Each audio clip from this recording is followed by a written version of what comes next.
Hey guys, in this video I will show you how to move Dropbox to an external hard drive. Alright, so let's begin with the video. First things first, plug in your external hard drive to your computer.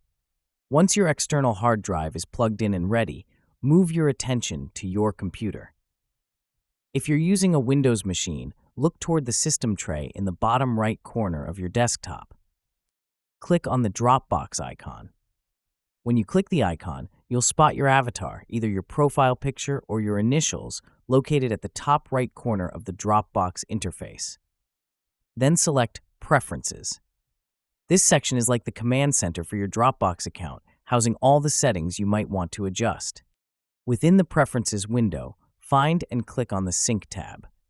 On the Sync page, locate the section labeled Dropbox Folder Location. Here, you'll see where your Dropbox files are currently stored on your computer. Next, click on Change Location. A file browser window will appear. Use this window to navigate and select your external hard drive. Make sure you choose the correct drive, as this tells Dropbox to migrate all your files there. Once you've selected your external hard drive, confirm your choice.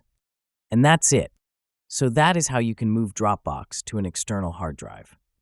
So that's all for this video. Thanks.